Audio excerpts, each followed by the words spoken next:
My father and I came to Poland. It was my first visit to Poland, and my father got a hero's welcome from then President Kaczynski. And it was one of the most amazing moments for my father. He just cried, and he was so proud of Poland. And when my father came back, and again, my first view, every time I come to Poland, I think of my father. I think of it, see it through my father's eyes.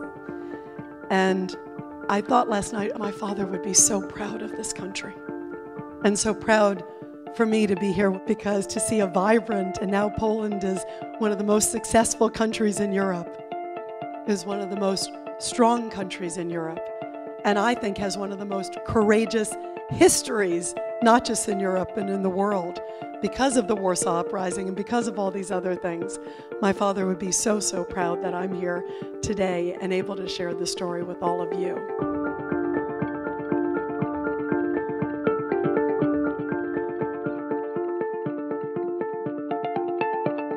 I feel like never before has there been such an incredible awareness of the representation of what Poland is, to be able to cover Polish issues. There's such a great relationship between the U.S. and Poland.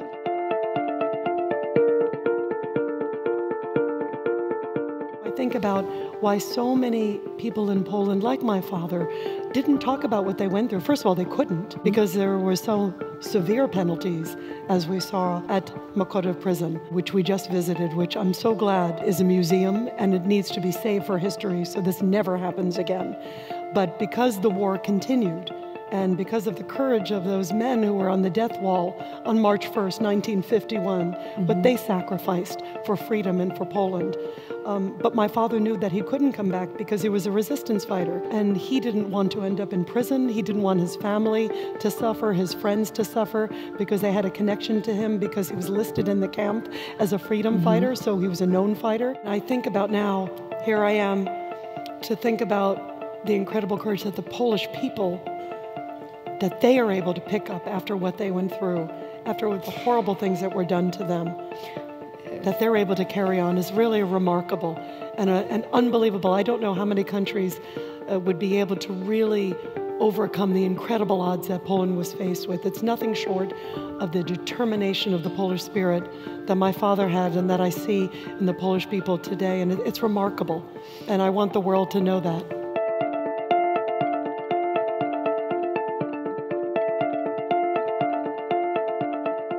I hope by sharing my father's story and doing it in a personal way and doing it in an emotional way, because as you can tell, it's still very emotional for me. It's my family's story, but it's also a great story of Poland, but it's a great way for people to learn about this incredible country that all of you know. I hope by inspiring you of what I've done in my journey, it inspires all of you that sometimes the best story may not be a world leader who's thousands of miles away. And if any of you have uprisers that you know, I also hope that all of you take advantage right now and talk to them and maybe do an assignment. I hope by reading the book, not just learning my dad's story, but maybe you'll learn more about your own heritage. Sometimes you hear of stories that happen thousands of miles away from you, but you can't relate. You can't feel it up close. You don't feel emotional where you're taken away from it. And I wanted them to feel the highs and the lows and the pains up close and feel it at a very personal level. And even since our book has come out, I get letters from people all over the world. I've gotten letters from Africa, from Australia, many people across America, many people from Poland, many people all over the world. And some of them have never been to Poland. Some of them have never had a connection with war. But they say, I've learned in your book how to forgive. I've learned that you can stand for something greater than yourself. And I've also learned that I want to go to this incredible place called Poland. And I realized this most incredible story in my life is in my own backyard. And I also realized that this was a story that so many people in the world needed to, if I didn't know about it, here I am, an educated American, and I thought I knew quite a bit about history, but if I don't know about the Warsaw Uprising and I don't know the details, then the average American and many other people outside Poland do not. And I said, I need to. I have a loud voice. I have a microphone.